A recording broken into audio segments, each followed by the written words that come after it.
Aujourd'hui, mercredi 17 décembre, un bonheur particulier de recevoir l'ancien ministre de l'Habitat, de l'Urbanisme et de l'Environnement, M. Luc Marie-Constant Nyakadia. Pour schématiser, on ne parlera pas de la rupture ou du président Talon et se permettre d'omettre l'aspect construction et aménagement du territoire. Et il se trouve que notre invité a eu l'opportunité d'être ministre pendant 5 à 6 ans avec le président Mathieu Kérékou. Et il pourra nous dire les enjeux à son époque et les fluctuations que nous constatons aujourd'hui. Et si réellement ça correspond à ce qu'on peut attendre des bâtisseurs. Ma première question, qu'est-ce qu'un bâtisseur? En tant qu'architecte, qu'est-ce qu'un bâtisseur? Et dans l'angle ou sous l'angle politique, qu'est-ce qu'un bâtisseur? Bâtir n'est pas que le privilège des architectes, tu serais très prétentieux. Par contre, moi, ce qui m'a amené à embrasser ce noble métier, c'est cette opportunité que ça vous offre de voir le possible. Quand quelqu'un, l'architecte est comme un sculpteur, quand quelqu'un voit une pièce de bois mort, et le sculpteur voit une œuvre. L'architecte voit une situation difficile de tension dans un tissu donné, où il faut insérer un immeuble, ou en tout cas une réponse à une attente, à des besoins, et lui voit des solutions. Et cette capacité à s'inscrire dans le temps et dans la durée, et à être un traducteur du souhait des autres, de l'envie que les autres ont d'habiter.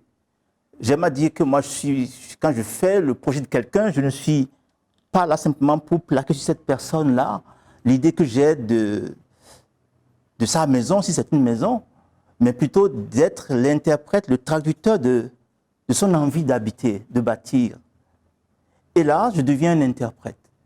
Mais ça a un prérequis, c'est que je suis capable d'entrer dans son rêve, donc de l'écouter, de discuter, de poser des questions, de regarder le contexte, là où veut s'inscrire, où va s'inscrire son projet. Comprendre cela et devenir un interprète. Et cela amène à gérer une tension entre la demande d'une personne, d'une collectivité, d'un État, l'environnement, donc le contexte, la nature, qui a aussi ses exigences. Et c'est quand la réponse, qui devient donc une interface, quand la réponse est pertinente et qu'elle satisfait à la fois la personne et qu'elle n'obère pas, en tout cas pas pour trop longtemps, l'environnement ou la nature et que l'écosystème peut reprendre vie, c'est là qu'on a fait acte de bâtisseur, à mon avis. L'architecte, en dehors de son champ de création, est-il un être de précision et de mesure?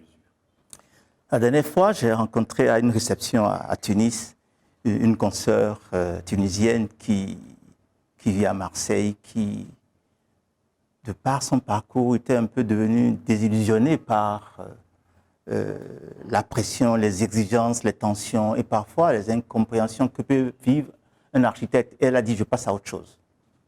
Et j'ai eu ce réflexe de lui dire, architecte une fois, architecte toujours. Et que je lui ai dit, je vous donne rendez-vous dans le futur, pas très lointain, pour vous retrouver en train de faire quelque chose qui réponde. Sauf si vous n'avez pas été architecte au départ. Si vous l'avez été au départ, vous le restez toujours. Donc il n'y a pas un moment où on enlève sa toge d'architecte pour devenir autre chose. Donc c'est aussi une façon d'être.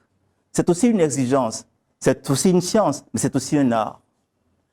Et c'est en cela que moi, c'est... Bon. Un jour, j'ai eu une discussion avec mon épouse qui est avocate. Je lui ai dit, je disais à des jeunes, vous savez, le meilleur métier du monde, c'est l'architecture. Elle me dit, pourquoi? Je lui dis, parce que c'est le métier de Dieu.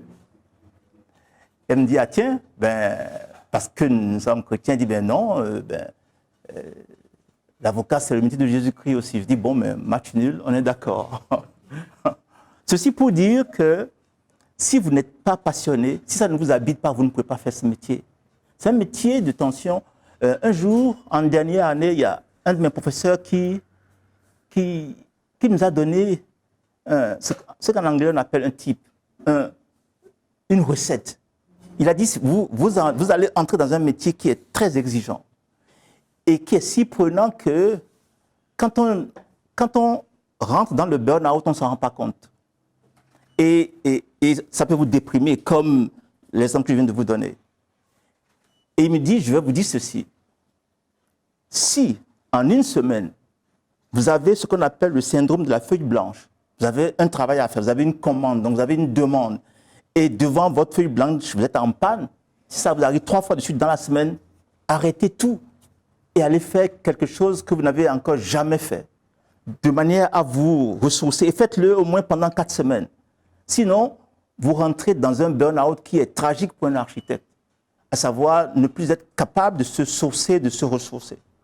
Donc c'est aussi ça, l'architecture, c'est un métier passionnant, exigeant. Eh bien, c'est mon métier, je l'aime. À vous écouter, au-delà de la mesure, en ramenant la mesure et autres dans le schéma, dans le concret, votre regard, votre adresse, votre doigté d'architecte vous aura apporté dans les résultats que vous avez pu atteindre et qu'on peut apprécier. Je vais, si vous le permettez, revenir à votre essai de définir le métier d'architecte. Il y a 2 mots qu'on utilise souvent quand on parle de ce que fait l'architecte. Il y a 2 mots qui ne changent que par le fait qu'on peut l'utiliser au masculin ou au féminin. On dit le geste de l'architecte, mais on dit aussi la geste de l'architecte.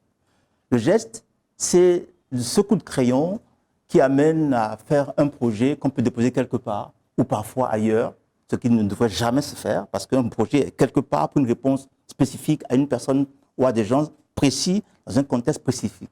Donc, le copier-coller est une hérésie dans notre métier. Et pourtant, le copier-coller est devenu, comment vais-je dire, une pratique tellement courante aujourd'hui qui est devenue encore plus facile depuis les années 80 avec la conception assistée par ordinateur, aujourd'hui avec, passez-moi le mot, l'intelligence artificielle est devenue une pratique, mais une pratique néfaste. Donc le geste architecte, c'est son coup de crayon qui donne un projet. La geste, par contre, c'est quand cette réponse-là fait sens commun, intègre un récit, une histoire, une culture, et entre dans la durée. Donc c'est quand le geste devient durable que ça devient la geste. Et l'architecte doit faire ça, parce qu'en fait, l'architecte crée l'interface entre l'homme et son environnement, l'homme et la nature. Et l'homme, faisant partie de la nature, a du mal à s'en détacher pour concevoir la réponse à ses besoins par rapport à la nature. Et c'est le rôle, le travail de l'architecte. Il faut savoir, aujourd'hui on distingue l'architecte et l'urbaniste, mais originellement, c'était 2 mots qu'un seul métier incarnait. Alors, le ministère,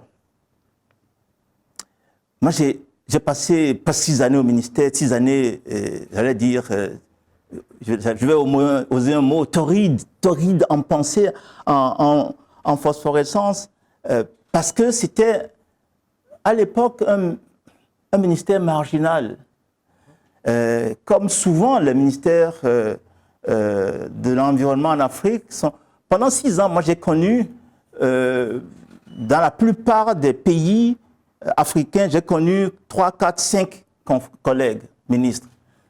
Parce que dans un pays, quand on veut faire un remaniement ministériel, on saute d'abord le maillon faible de la chaîne gouvernementale pour pouvoir déplacer les sièges.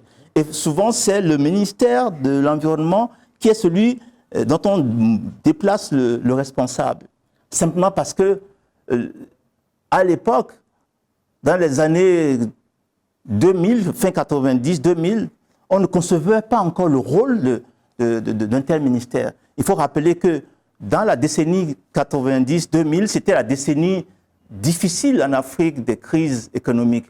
Le Bénin n'a pas fait exception. Nous étions dans une crise économique qui nous a conduit à la conférence nationale, ensuite aux ajustements structurels. Et moi, j'ai eu le privilège d'entrer au gouvernement quand le premier draft, la première esquisse du document dit de stratégie de réduction de la pauvreté pour le Bénin a été proposé au Bénin par le FMI et la Banque mondiale. Et le président, nous étions à l'époque 19 ministres, le président a multiplié le document par 19 en le distribuant à tous les ministres en disant c'était un mercredi.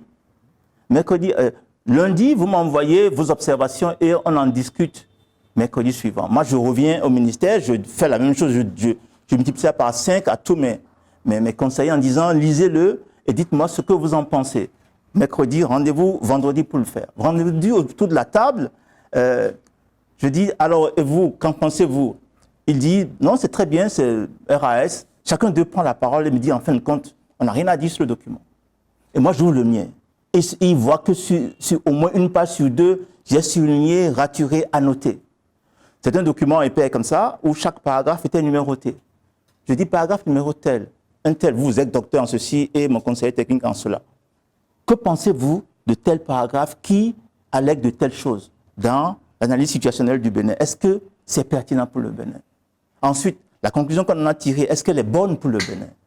Chacun d'eux s'est retrouvé dans les cordes. Parce que précisément, d'abord, la relation entre l'analyse situationnelle et la conclusion, parfois l'analyse situationnelle n'était pas pertinente, parfois le lien entre les deux n'était pas pertinent, et ils se sont retrouvés dans les cordes. Et ils m'ont dit, mais monsieur le ministre, c'est un document conjoint FMI Banque mondiale. J'ai dit, and so what?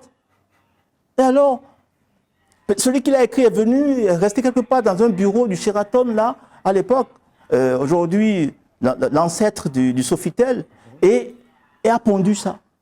Dans ce document qui était censé réduire la pauvreté, l'environnement n'était pas inscrit comme parmi les secteurs prioritaires d'investissement. Ils avaient identifié 4 secteurs, l'environnement n'y figurait pas. Je dis, j'arrive pas à comprendre la logique qui veut que dans un pays où la pauvreté est très forte et où l'économie de subsistance est l'économie de monsieur tout le monde, et où l'économie de subsistance est fondée sur la durabilité de l'environnement, qu'alors réduire la pauvreté ne mette pas l'environnement au centre des secteurs de concentration des interventions. Je les voyais dubitatifs en disant, mais FMI, Banque mondiale, on a besoin d'argent, ils vont nous donner des subventions. Je dis, savez-vous que la gratuité coûte cher? Si on vous propose quelque chose comme gratuit, qui vous éloigne de vos ressources, de vos potentialités, de votre devenir, ça vous éloigne de votre destination, finalement, ça va être très, très cher payé. Et je leur ai dit, eh bien, moi, je vous promets qu'en tout cas, pour autant que ça dépendra de moi, l'environnement va rentrer dans ce document-là. Ça a pris 6 mois pour ferrailler et au bout de 6 mois, c'est rentré dedans. Et le Bénin a été le premier pays, à l'époque, pour lequel, dans le document de stratégie de réduction de la pauvreté, l'environnement est devenu un secteur de concentration des investissements. Et c'est devenu donc, de 4 ans, on est passé à 5. Et sur les 5 là, le secteur qui a le plus performé au bout de 5 ans, c'était l'environnement. Et en l'occurrence, la fortune que j'avais, c'était que c'était un ministère qui avait ensemble environnement, habitat, urbanisme et aménagement du territoire. Donc c'était un package où on pouvait vraiment faire du sens aux choses. Mais il fallait maintenant savoir par où commencer.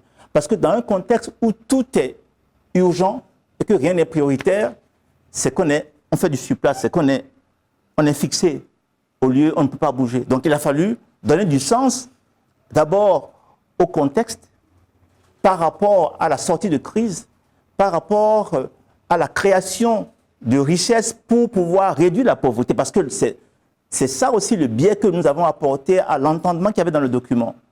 Qu'on ne réduit pas la pauvreté ex nihilo, il faut élargir le gâteau et assurer maintenant que dans son élargissement et dans son partage, ça se fait de façon inclusive. Donc voilà une longue réponse à une question courte. Oui. Pour ferrailler avec le Fonds monétaire et la Banque mondiale et faire valoir cela, il a fallu argumenter, il a fallu démontrer ce que c'est que l'environnement, que eux ils ne voyaient pas et que cela signifiait pour nous comment investir dedans, préserver sa dégradation, la préserver contre la dégradation, la restaurer, comment ça apportait de la valeur ajoutée à l'économie de façon durable. Il a fallu démontrer ça. À l'époque, ils n'y étaient pas habitués.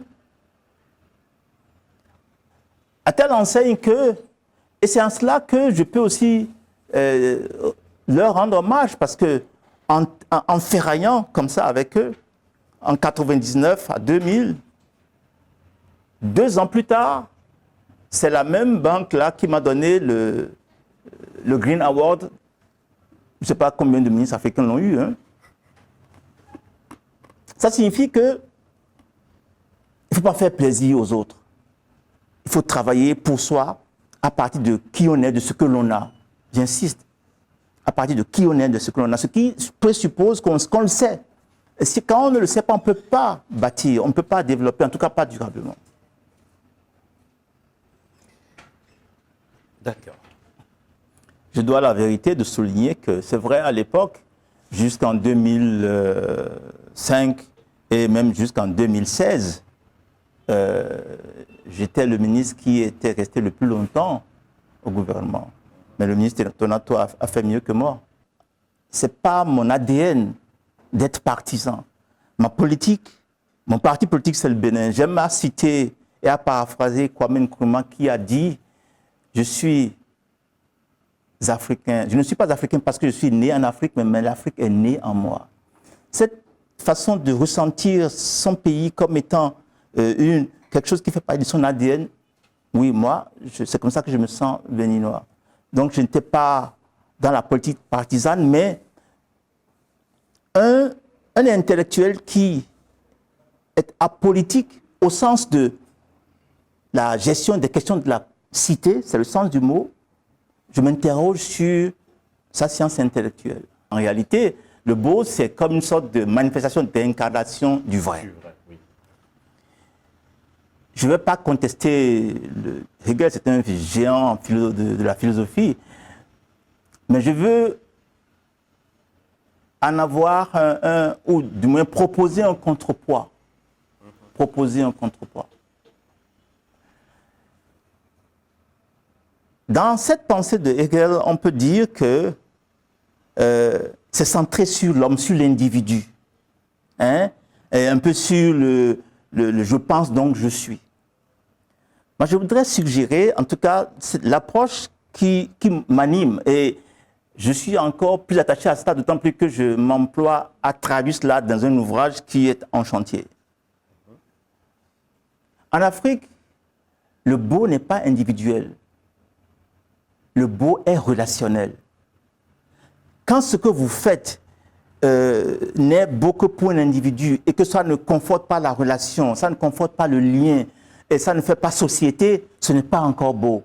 Et c'est pour ça que la plupart des cultures africaines ont en commun ce que les Bantous ont bien cristallisé par ce qu'on appelle Ubuntu. Je suis parce que nous sommes. Et je pense qu'il faut inscrire le beau dans ce contexte-là. Et l'architecte est au service de ça, parce que l'architecte, il conçoit l'interface entre l'homme, enfin l'humain, et la nature. C'est une responsabilité énorme. Aujourd'hui, ou du moins depuis maintenant 2015, on parle de durabilité, et on montre que la ville et donc l'architecture et l'urbanisme constituent une grosse partie du problème.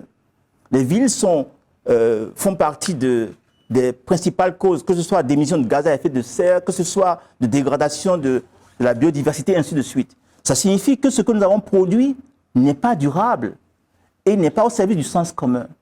Quand vous êtes face à ça, ce n'est pas le gain du moment qui peut être qui en principe devrait être votre motivation. Si vous voulez instruire ou inscrire votre geste, donc le geste, dans la geste, ceci devient, vos honoraires deviennent marginaux. Les meilleurs, les plus gros honoraires que j'ai reçus de ma vie, je peux le répéter ici, parce qu'il y a de jeunes confrères ici, ou futurs confrères, c'était en 87. Ça peut donner quelques idées à ceux qui veulent deviner mon âge, hein. Mais en 87, au moment de livrer une résidence à un client, donc on marchait, lui marchait devant moi, je marchais derrière lui, j'observais, je ne disais rien. À un moment donné, il s'est arrêté, il s'est retourné vers moi, il m'a dit, mais attends, mais toi, tu es un sorcier.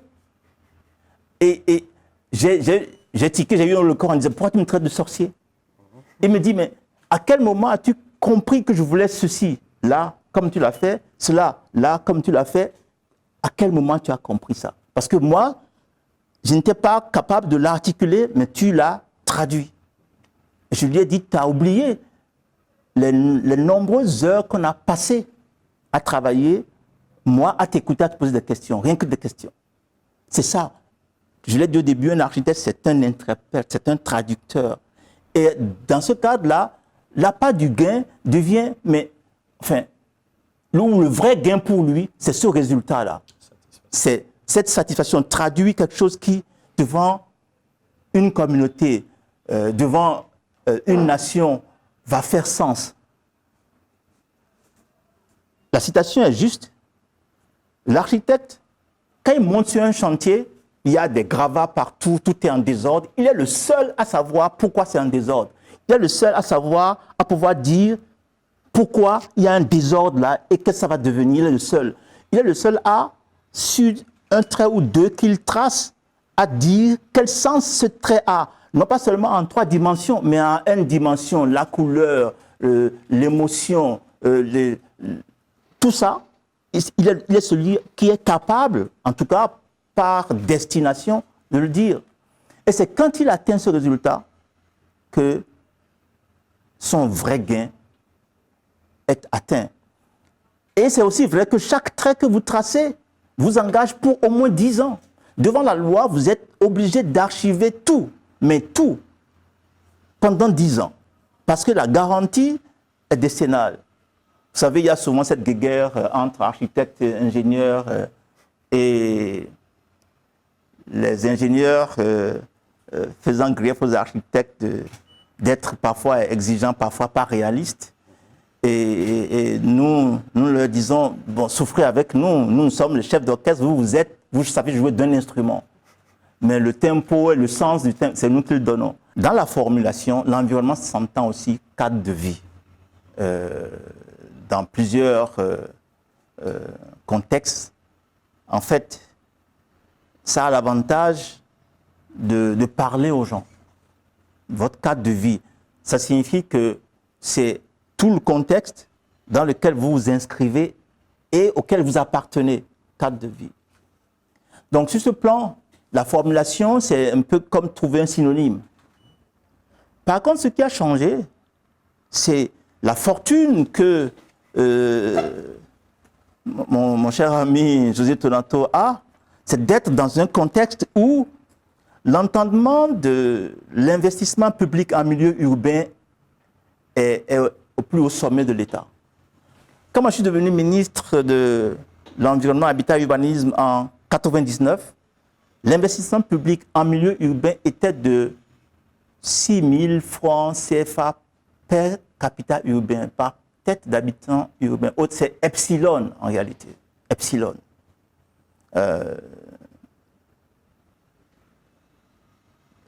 Après, on dit, quand moi je partais de là, ça a été multiplié par 5. Donc de 6 millions, on est passé à 30 000.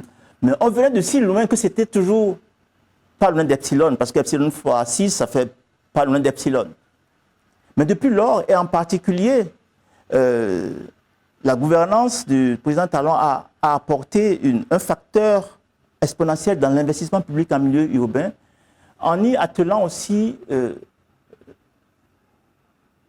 des portefeuilles qui accroissent le sens du ministère du cadre de vie. Parce que y ajouter, par exemple, les transports, avoir en plus la responsabilité de ce qui fait le sang de l'économie, comme l'a appelé le président Talon, savoir l'énergie, ça fait un mammouth, mais ça permet d'être dans une cohérence forte par rapport au devenir urbain. Pourquoi c'est important? Il y a quelque chose que nous n'avons pas encore compris en Afrique en ce qui concerne l'émergence des nations africaines. Ce qu'on n'a pas compris dans l'émergence des tigres ou des grandes nations asiatiques, c'est l'importance qu'elles ont placée dans les villes comme étant des plateformes de valeur ajoutée ou de performance de leur territoire. Et en Afrique, on ne l'a pas encore compris. Vous prenez par exemple la Banque africaine de développement, elle a fait l'agenda du président Aki-Oumi Adesina était intéressant parce que ça ciblait des secteurs, les Big Five qu'il a appelé ça, des secteurs qui étaient importants, mais qui n'étaient pas mis en cohérence dans les territoires. Donc c'est un peu comme de rater ce que j'appelle les mathématiques humaines où 1 plus 1 n'est jamais égal. Quand c'est bien fait, quand les choses sont mises en contexte et en synergie, 1 plus 1 est multiple de 2.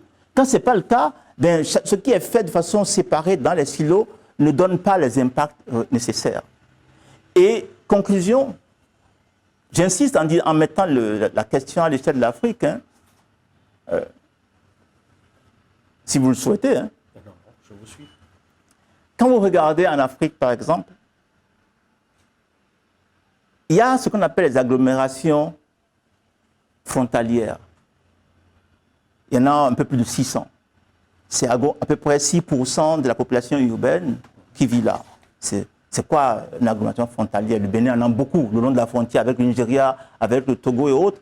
Ce sont des agglomérations qu'on ne voit pas comme étant catalytiques. Prenez par exemple Kinshasa et Brazzaville. Voilà 2 agglomérations frontalières. Il n'y a que le fleuve qui les sépare, mais il n'y a même pas un pont qui les relie. Or, ce que ce pont devrait apporter à l'économie des 2 villes, les 2 gouvernements ne l'ont pas perçu, ou quand ils l'ont perçu qu'il fallait le faire, ça n'a pas été prioritaire. Or, ce que ça aurait apporté aux 2 économies, c'est un facteur de plus de 2. Donc, de la même façon, coopérer, mettre l'accent sur les villes comme des plateformes de performance de leur territoire, en particulier dans les zones frontalières.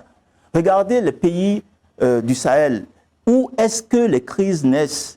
Dans les agglomérations frontalières, là où l'État n'est pas assez présent et où d'autres alternatives sont proposées aux jeunes. Mais l'Union africaine n'a pas encore pris cela comme étant un impératif, une nécessité pour ne serait-ce que faire un sommet sur l'urbanisation comme étant un accélérateur de l'intégration africaine et un facteur nécessaire pour la construction du marché unique africain. Donc c'est cette myopie-là qui pose problème. Et pour revenir à mon pays, moi je salue l'importance des investissements publics en milieu urbain. Parce qu'il faut partir de quelque part. Bien sûr, aucune œuvre humaine n'étant parfaite, sinon nous serions tous au ciel. Il y a des éléments de contexte qu'il faut apporter, précisément par rapport à l'analyse que j'en fais. Mais le fait de commencer par là, de faire en sorte que, ma foi, même ceux qui vivent à Cotonou parfois, vont dans certains quartiers, ils se perdent, a fortiori dans d'autres localités. Mais maintenant, mettre tout cela, arrimer tout cela à une décentralisation qui permet précisément à ce que le geste de l'architecte ou de l'urbaniste devienne la geste parce que contextualisé avec les populations, avec leurs besoins, leurs attentes, avec aussi leur lecture. Si vous faites par exemple un marché quelque part, un nouveau marché quelque part, et que vous le faites là où les populations dans leur cosmogonie ne conçoivent pas qu'on puisse construire un marché là, vous allez construire votre marché, vous allez faire votre investissement, mais personne n'ira là-bas. Ce que je dis là, il y a un exemple au Bénin. Donc, vous voyez, et le ministère, l'une des choses aussi que je salue et qui était, oui, nouveau à l'époque, parce que nous venions de loin, parce que nous n'existions même pas quand on parle de création de richesses et que réduction de la pauvreté, nous avons été, le ministère de l'Environnement a été le premier à mettre en place une véritable gestion axée sur les résultats. Avec, aujourd'hui, c'est devenu une pratique courante, les plans de travail annuels qui sont monitorés régulièrement avec la responsabilisation de chaque directeur et donc chaque chef de service. Ça n'existait pas à l'époque. C'est devenu une tradition qui honore le Bénin. Le fait que cela a été perpétué, moi, je m'en réjouis. Est-ce qu'on peut dire qu'aujourd'hui, au Bénin, nous sommes dans l'ère de l'architecture déconstructiviste? J'explique dedans. Et par moments, il faut s'en inquiéter. Je ne dirais pas la sacrification, mais on tente de restreindre certaines choses qui nous étaient propres pour nous mettre sous les yeux ce qui est factuel. Et voilà, donc, de votre position d'architecte, de ministre de l'Environnement, quelle lecture vous faites de ce contrepoids logique? Il faut se méfier de la logique. Parce que là où on pense l'avoir inscrite, parfois, ça peut être une logique spécieuse. Ce que vous dites me rappelle, j'aurais aimé, je cherche à citer un auteur africain, mais ça ne vient pas, mais alors je vais citer un auteur italien, il s'appelle Gramsci. Il avait dit, quand l'ancien n'est pas tout à fait mort, que le nouveau n'est pas tout à fait né, entre cet espace-là, il a dit, ainsi naissent les monstres. Qu'est-ce qu'il a voulu dire? Que l'ancien est parfois têtu.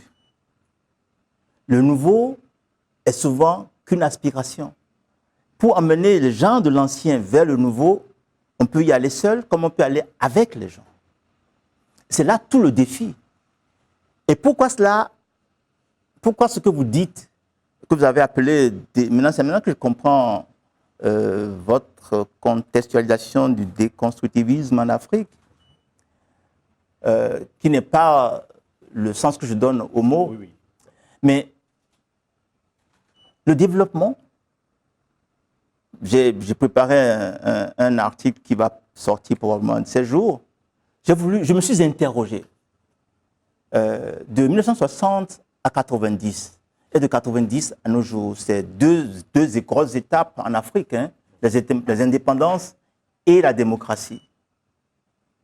Qu'est-ce qui a changé en Afrique et qu'est-ce qui a changé ailleurs et pourquoi? Je propose que chacun de nous se pose cette question-là et y réponde. 60, les indépendances, ce n'étaient pas les seuls, d'autres aussi, qui ont été aussi colonisés, parfois aussi, et qui ont connu les affres que nous avons connus, donc une histoire qu'on peut accuser. Et en 90, le vent de la démocratie qui est né au Bénin, et on peut se frapper la poitrine pour dire que nous en sommes, comment je vais dire, en tout cas, une des sources fondatrices. Et après, qu'est-ce qui a changé et pourquoi? Ce que l'on observe, c'est que, en tout cas ce que moi j'ai observé, hein, et j'invite chacun de faire le travail en le documentant, non pas en restant dans des logiques, comment je vais dire, conceptuelles, mais en prenant les données. Où est-ce que ça a changé? En Afrique, en Asie, en Amérique latine, et qu'est-ce qui a changé? Ce qui a changé, et là où ça a changé, c'est quand la gouvernance est orientée objectif et résultat. Quand ce n'est pas du verbiage politicien. Quand on dit, nous partons d'ici, nous voulons faire ça et voici pourquoi. Et on mobilise les énergies pour ça. Ça, tous les peuples du monde, historiquement, ont eu besoin de ça pour émerger, pour prospérer, pour faire accroître la part du gâteau national avant de pouvoir le partager. Quand Deng Xiaoping est venu à remplacer Mao, et il a vu les dégâts de la politique de Mao, et quand il a dit aux Chinois, enrichissez-vous, il a aussi ajouté que pour que tous les Chinois s'enrichissent, il fallait que certains s'enrichissent avant d'autres. Et il a ajouté que le chat soit noir ou blanc, ce qui importe, c'est qu'il attrape des souris. Pour dire, si nous n'entrons pas dans l'ère de l'efficacité, nous allons stagner et nos ressentiments contre l'Occident, nos ressentiments contre l'impérialisme vont rester des mots qui ne feront pas la soupe le soir pour les populations. Donc, ce que la démocratie apporte, de plus par rapport à un contexte comme celui-là, c'est que ça permet de libérer et de faire converger les énergies. À savoir, et c'est en cela que pour moi, je suis un chantre, un champion de la décentralisation. C'est la chose qui manque à l'Afrique. À savoir, contrôler, oui. Libérer les énergies, c'est nécessaire. Faire en sorte que l'objectif de ce qu'il y a à faire soit traduit à tous les niveaux, que les énergies puissent être libérées pour les faire converger. Mais qu'il soit nécessaire d'avoir des étapes pour ce faire, oui, mais il faut que cela reste comme un objectif. L'avantage, c'est que en contexte de démocratie, où chacun peut penser, contribuer, libérer son imagination, devenir un gouverneur de sa propre destinée, et où les jeunes qui ont comme avantage cette capacité d'initiative vont pouvoir y aller, c'est quand le contexte démocratique permet à chacun de phosphorer, de se mettre le pied à l'étrier et de faire des choses. Ça apporte un plus. Donc, en mettant dans votre définition du déconstructivisme, l'Afrique a besoin de passer des politiques publiques verbeuses à des politiques publiques bien structurées qui partent de ce que l'Afrique est et de ce que l'Afrique a pour aller vers là où l'Afrique a le droit, a le potentiel d'aller. Et ça, c'est une nécessité. C'est un impératif.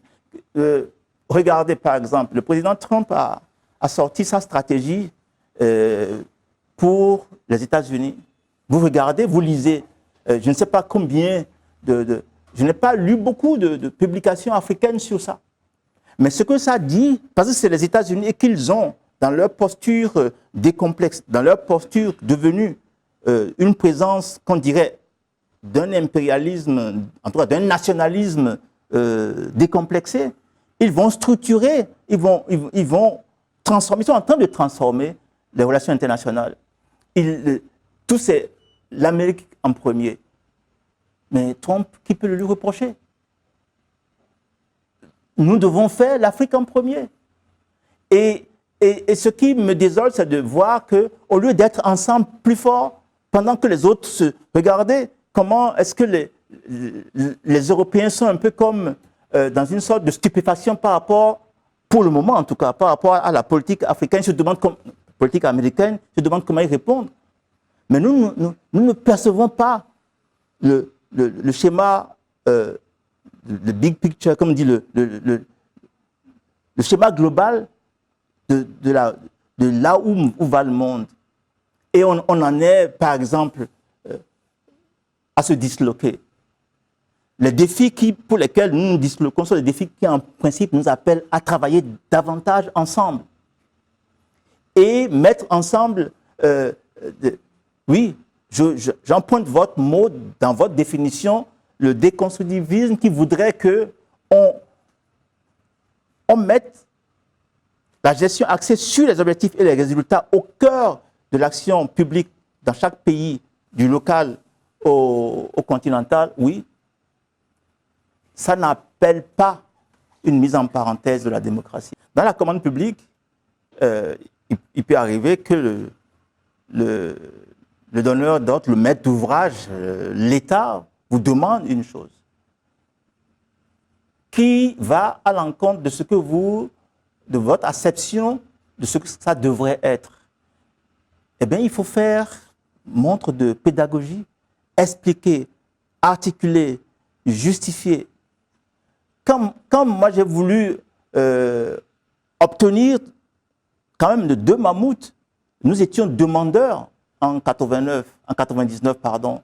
Nous avions grandement besoin de l'assistance du Fonds monétaire de la Banque mondiale, et on avait besoin de leurs fonds pour faire redémarrer les investissements, en tout cas les continuer, puisque le président Soglo avait fait un travail remarquable à l'époque. Mais je n'ai pas simplement déclaré qu'ils avaient tort. Chaque fois que vous dites, le problème c'est que, qui est la phrase la plus prononcée dans les administrations africaines et au Bénin, quand je suis rentré au ministère, moi qui venais du secteur privé, première réunion, bon, quel est le défi premier de ce ministère? Le secrétaire général, j'entends encore sa voix, paix à son âme, il n'est plus, a dit, monsieur le ministre, c'est l'argent. J'ai dit, l'argent? Il me dit, oui. Avec comment? Il me dit, si, et je me souviens du chiffre, parce que tellement ça a imprégné mon disque dur. Il dit, si vous nous trouvez 475 milliards de francs CFA, on va vous les dépenser. J'ai dit, mais attendez, personne n'a besoin d'une autre personne pour dépenser de l'argent. Et vous n'avez pas dit investir, ce qui signifierait avec retour sur investissement. Mais très bien. On était en juin. À quel taux d'investissement de votre budget vous êtes en juin? Taux d'engagement 11%. Non, taux de décaissement 11%, taux d'engagement 19%. En juin, au milieu de l'année. Je dis, regardez, vous voulez 1000 francs, on vous donne 100 francs, et vous n'êtes pas capable de le dépenser à 50% à mi-parcours, vous n'êtes pas qualifié. Vous n'êtes pas fondé à espérer, votre espérance n'est pas fondée. Si vous faites ce à quoi moi je vais vous inviter, vous allez voir, les 100 francs qu'on nous donnera, on va les dépenser à 100% chaque année. Et pour cela, il faut que chacun joue sa partition. À l'époque, chaque directeur n'avait pas une lettre de mission. Or, il fallait que chacun sache ce qu'il a à faire. Il y a ce qu'on appelle le triangle du manager. C'est un triangle qui a 3 coins. Comme le premier, c'est ce qu'il a à faire. Le deuxième, c'est avec quoi il faut le faire. Et le troisième, c'est le rendez-vous pour constater si ça a été fait ou pas. Chacun devrait l'avoir. Ce n'était pas le cas. Quand ils l'ont eu, le même ministère qui n'a jamais fait plus de 40% de taux d'exécution de son budget par an, depuis qu'il a été créé en 90, on était en 99, à la fin de l'année 99, on a bondi à 70%. Et après, on n'a pas fait moins de 80-90% chaque année, malgré les contraintes. Et c'était les mêmes personnes. Si le constructivisme veut que chacun joue sa partition dans un cadre d'obligation et de résultats, moi je vote pour ça. Mais ça n'enlève rien, à l'exigence de faciliter la phosphorescence, les échanges qui permettent précisément qu'ensemble, nous soyons mieux que la somme de nos capacités individuelles. C'est ça que la démocratie apporte. Mais entre démocratie et démocratie, il n'y a qu'un N qu'il faut glisser après le O. Donc, si l'Afrique se gargarise de démocratie pour ne faire que de la démocratie, bon, on peut regarder en arrière et aussi voir qu'est-ce que les autres ont fait qui leur a valu de sortir de l'ornière. Donc nous avons besoin de sortir de l'ornière, nous avons besoin de savoir qui nous sommes et ce que nous avons et apprendre à mettre ça en chantier sans... non, je suis à la conférence sur le changement climatique à Sharm el-Sheikh, donc il y a, je crois, 3 ans de cela. Je devrais intervenir et on a mis sur la même table les intervenants, nous étions 3, il y avait moi, il y avait un monsieur, et puis, enfin, un monsieur du Kenya et une dame du Kenya. Et pendant qu'on devisait le temps d'intervenir, chaque fois qu'il disait le problème c'est que, moi je disais oui c'est vrai, mais il y a ça et ça comme option. Le problème c'est que, oui, mais il y a ça et ça comme option.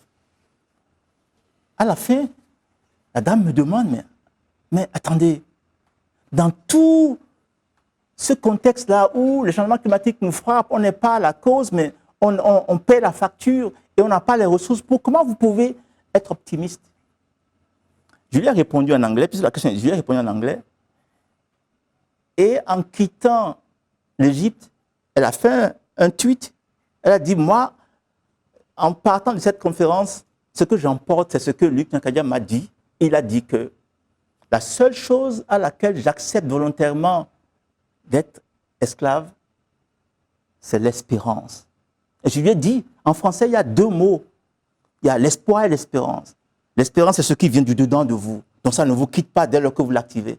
Je ne suis pas un pessimiste. Le beau, le vrai beau, c'est celui qui s'inscrit dans la durée. D'ailleurs, historiquement, si vous regardez à quoi ou comment l'architecture a servi à construire les villes et les nations, vous verrez que ce qui a été fait l'a été d'abord pour faire du sens.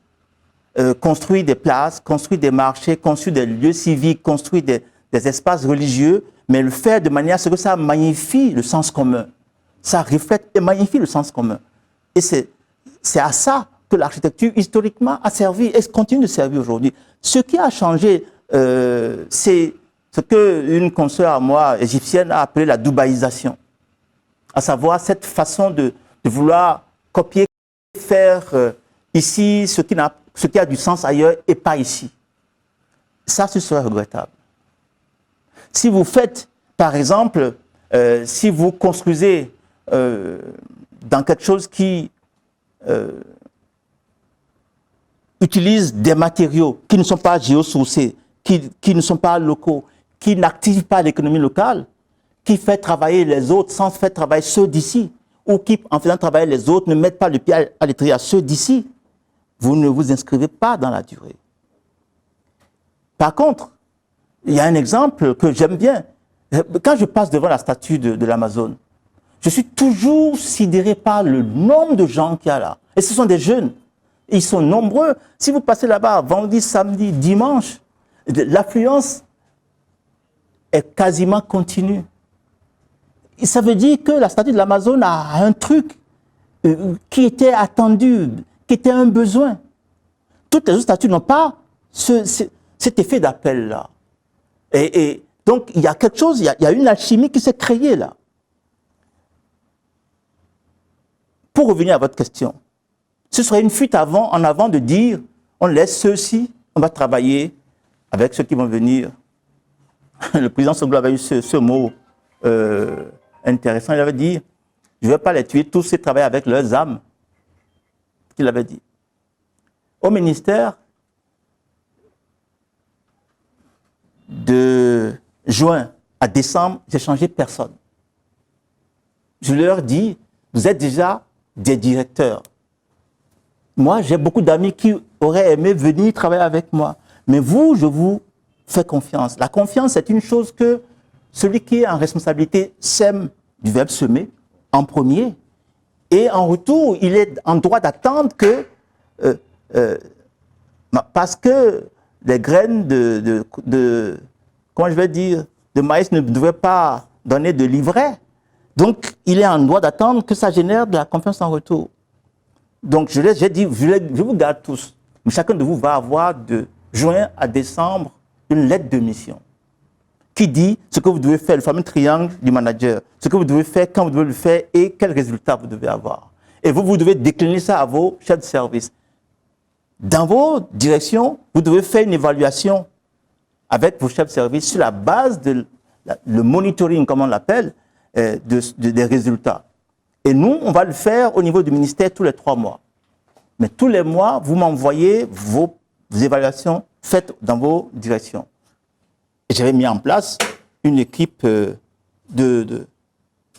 crois qu'ils étaient 3 ou 5 jeunes, mais qui n'étaient pas du ministère, mais qui savaient faire ce genre d'évaluation. Eux, ils devaient lire entre ce qui était prévu, ce qui était mis en place comme ressource, ce qui a été fait, qu'est-ce qui est vrai.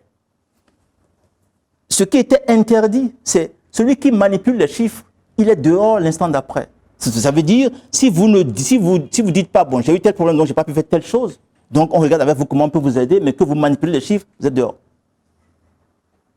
Je les ai gardés. Et c'est les mêmes personnes qui n'avaient jamais fait 40-45%, qui ont fait 75% sur l'autre moitié, bondir de 19 à 75. Les mêmes personnes. Donc il ne s'agit pas de laisser cette génération et de former la génération à venir. Ceux qui servent l'État doivent être en mode de formation continue. J'avais mis en place au ministère des modules de formation qui ont été conçus, et je rends témoignage à quelqu'un comme Emmanuel Guidibi, qui m'y avait beaucoup aidé, et mettre en place un programme de formation pour le personnel en leadership et en management. Comment on gère il y a un jeune homme, c'est une histoire qu'on raconte, il y a un jeune homme qui allait, que ses parents, en se serrant la ceinture, ils l'ont envoyé en Europe. Quand il est revenu, son papa lui a dit, mais alors, tu as fait quoi là-bas? Il a dit, j'ai fait management. Il dit, quoi? Tu as fait management? Moi, pendant tout ce temps-là, moi, je t'ai envoyé pour devenir quelque chose que tu as fait. Le management, c'est la surcouche essentielle à tous les savoir-faire. À tous les savoir-faire. Et on devrait s'assurer que tous les responsables savent le faire. Si quelqu'un est directeur et qu'il convoque une réunion et qu'il vient 30 minutes après la réunion, il a un problème. Ça signifie que tous ceux qu'il a invités, on doit lui facturer 30 minutes fois le salaire, la moitié du salaire de tout cela, on devait lui envoyer la facture. Je veux dire, enseigner ça a été l'un des chantiers menés et ça a donné des résultats. Les mêmes personnes. Donc, il ne s'agit pas de laisser ceux-là, non. Il faut continuer à former ceux qui vont venir, mais il faut faire de la formation continue, dimensionner au plus près des besoins de ceux qui sont en responsabilité. Je ne connais pas les éléments de l'audit. Ce que j'ai cru lire, c'est que l'audit a démontré, ou peut-être que je devrais dire aurait démontré, que la structure ne pouvait pas tenir là où c'était et que la seule solution, si on voulait utiliser le bâtiment sans risque, c'était de le raser. C'est ce que j'ai cru comprendre dans les éléments. Mais comme une fois, je n'ai pas eu le document d'audit pour pouvoir le lire, et il semblerait même qu'il y a eu un audit et puis un deuxième audit qui aurait convergé, m'a-t-on dit. Mais j'aime parler de ce que je sais. Vous avez donné cet exemple, moi je vais donner un autre exemple. Et je vais le dire avec espérance. Quand je voyage, parfois, c'est un lieu où il s'est passé quelque chose d'extraordinaire. Et quand il n'en reste plus rien, on met une plaque et on dit, ici s'est passé telle chose. Et les gens viennent et il ne reste rien, il reste parfois que des vestiges de ça. Et pourtant, les gens viennent voir. Et ça devient un lieu qui fait sens. Il y a un lieu qui fait sens, non seulement pour le Bénin, mais pour l'Afrique tout entière en termes de démocratie. C'est le PLM Alédio. Et connaissant l'esprit de, comment vais-je dire, de continuité ou le sens de l'histoire du président Talonge, l'espérance que j'ai, c'est de voir que ce qui va sortir de là va refléter ce qui s'y est passé et qui permette au Bénin de convoyer des gens là-bas pour dire ici est née ou est renée la démocratie. En Afrique, en partant du Bénin. Et vous voyez, pourquoi je le dis? La dernière fois que j'étais à Ouidah, j'ai vu cette réplique de navire négrier sur la plage qui est en train d'être terminée et qui a pour raison d'être pédagogique, de montrer à chacun ce qui s'est passé, que chacun puisse s'en faire, ma foi, une illustration réelle, pas fantasmée, et puisse, ce faisant, se positionner par rapport à l'histoire, non pas pour s'apitoyer, mais pour pouvoir avancer. J'aime bien cela. Il ne s'agit pas d'aller réclamer comment on appelle ça, des réparations, mais de s'assumer par rapport à cette histoire et d'avancer. Celui qui sait faire ça, c'est là que je vous dis, je parle maintenant, je ne sais pas ce qui va se faire là, sur le site, je ne sais pas.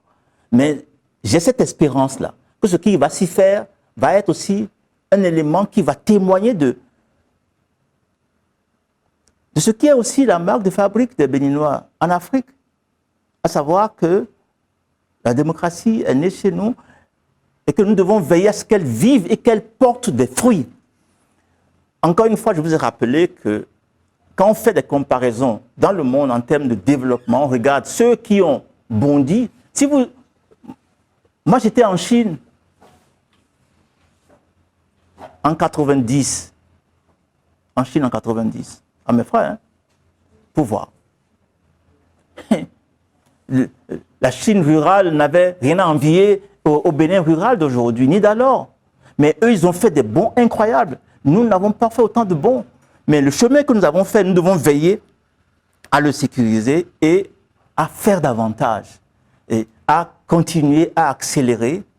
Et l'accélération, la démocratie participe de cette capacité d'accélération, de mobilisation des énergies, de les faire converger. Je ne crois pas au consensus, mais je crois aux convergences. Donc, j'ai cette espérance-là de voir là-bas. Pour vous répondre, il aurait fallu que je puisse connaître de ce qui va s'y faire pour comparer. Je ne suis pas un passéiste. Je suis quelqu'un qui est très attaché à la mémoire parce que la perdre, c'est se perdre finalement. Donc, je suis attaché à la mémoire. Mais pas une mémoire qui vous arrime en arrière, mais une mémoire qui vous donne le souffle pour continuer. Et en cela, je ne sais pas ce qui va s'y faire. C'est pour ça que je formule une espérance. Si, imaginez par exemple, je ne sais pas, imaginez que même si c'est le pupitre de Monseigneur de Souza qui est préservé et qui est posé quelque part dans une salle lumineuse où on met tout autour de la conférence nationale et l'histoire des démocraties en Afrique. Et on dit ce pupitre-là, et où il a prononcé cette phrase mémorable, hein, qu'il plaise au ciel, qu'aucun bain de sang. Vous voyez, donc imaginez simplement ça. Ce symbolisme peut être incroyablement puissant. Donc, je ne peux pas dire. Et c'est pour ça que je formule une espérance. Vous savez, il serait un ange, ou il aurait opéré au ciel s'il n'y avait pas des insuffisances. Et en réalité, celui qui a peur de mal faire est handicapé à faire. Donc, il ne faut pas avoir peur de mal faire. Il faut avoir surtout peur de l'immobilisme. Il gère un portefeuille qui est finalement un mammouth. Et la capacité à gérer un tel portefeuille, environnement, habitat, urbanisme, transport et maintenant énergie, et j'en oublie probablement, si vous n'avez pas une capacité managériale, vous ne pouvez pas faire ça. Et je n'ai pas entendu dire qu'il y avait des dysfonctionnements majeurs. Est-ce que moi j'aurais fait la même chose? Certainement pas. Parce que nous sommes, mais on ne peut plus différents. Mais c'est quelqu'un pour qui j'ai beaucoup d'estime. Sinon, nous étions amis avant de nous retrouver au ministère, lui, directeur, agent de cabinet, puis directeur de cabinet, et nous sommes restés simplement parce que nous avions des lectures complémentaires. Non pas, je peux faire convergentes. Je me suis toujours dit qu'une œuvre architecturale est comparable à une œuvre littéraire. est-ce que vous épousez la même chose? C'est vrai que vous avez touché du doigt ce que je veux relever. Je me rends compte que le premier handicap ou problème d'un architecte qui se retrouve à la tête d'un département ministériel, c'est le politique. C'est le politique, pourquoi je le dis? Parce que la vision d'un architecte par rapport au développement peut ne pas être la même que le politique qui tient les rênes du pouvoir et qui veut que les choses aillent dans tel ou tel autre sens. Le modérateur a dit tout à l'heure, en donnant l'exemple de l'édifice qui a été récemment réduit en cendres, si je peux le dire ainsi, le siège de l'Assemblée nationale. Alors, on a un problème en Afrique et au Bénin, c'est qu'une nouvelle équipe qui s'installe a tendance à faire croire que ce que l'équipe qu'elle a remplacée n'a rien fait du tout et a tendance à tout recommencer à zéro. C'est un gros souci pour moi et je crois qu'en tant qu'architecte, ça doit être un gros souci pour vous aussi. Je ne sais pas si vous percevez de quoi je vais parler. Merci bien. Je voudrais savoir en quoi votre parcours local, en fait, ici au ministère, à la tête du ministère de l'Habitat, de l'Environnement, vous a inspiré, ou en tout cas a nourri votre parcours professionnel, ou oui, professionnel, international. En quoi votre parcours local donc a inspiré, nourri votre parcours international. Et en suivant l'actualité, on sent un désir de retour sur la scène politique. Et en quoi peut-être votre expérience internationale pourra contribuer à faire, à nourrir également, peut-être, certainement, ce parcours local béninois qui est en train de se profiler. Ah, je salue l'art de la formule. Et pour un peu rebondir avec sur les propos de mon prédécesseur, c'est vrai que, enfin, on a l'impression que c'est c'est beaucoup de démolition, mais Paris d'aujourd'hui n'aurait pas été Paris s'il n'y avait pas Haussmann. Et Haussmann, c'est de grosses démolitions, de grosses contestations, mais grâce à lui, il n'a pas su, et d'ailleurs il a été limogé après parce qu'on avait vraiment besoin de cet architecte qui voyait en grand. Paris est ce qu'elle est aujourd'hui avec des milliers de touristes qui viennent. Et c'est un peu dans ce sens que je verrai les actions qui se font, même si ça peut être contestable sur certains points. C'est une forme de matérialisation de la mémoire. Et là, je réponds un peu à l'inquiétude du modérateur, parce que Cotonou est une ville cosmopolite, c'est pas une ville-fond, ce n'est plus une ville-fond, ce n'est plus une ville vraiment coloniale, enfin c'est tout le Bénin en fait qui s'y retrouve et qui s'identifie à ce lieu. Et donc quand on n'est plus dans des contextes de milieux de mémoire, c'est-à-dire on est tous des immigrés pratiquement à Cotonou, on crée des lieux de mémoire pour célébrer les milieux de mémoire qui sont liés à notre culture d'origine et tout. Et quand ça dénote vraiment d'une perte culturelle, la transcription des milieux de mémoire dans des lieux de mémoire. Et là, c'est vraiment quelque chose qui se passe à Cotonou et qu'il faut absolument documenter à mon avis. Et c'est peut-être là que se situerait la perte si on n'arrive pas à suffisamment documenter ce qui était là-bas et comment la transformation se fait. Et malheureusement, ça c'est ma question, les archives au Bénin, c'est pas du tout accessible, c'est très mal conservé. Toute l'histoire, en fait, est très, très mal documentée. Et il y a beaucoup de choses à faire dans ce sens. Et c'est là j'allais en venir, Monsieur le ministre, chers confrères. En quoi, en fait, votre passage au ministère, enfin, quelles sont les formes d'archivage de votre passage au ministère aujourd'hui encore accessibles aux étudiants, aux chercheurs, aux confrères? Qu'est-ce qui reste de votre passage au ministère? Moi, je n'ai rien trouvé pratiquement et je ne sais pas si vous avez des stratégies de documentation à proposer à des chercheurs, par exemple, pour essayer de reconstituer cette histoire qui va se perdre avec les hommes, quand ils vont disparaître.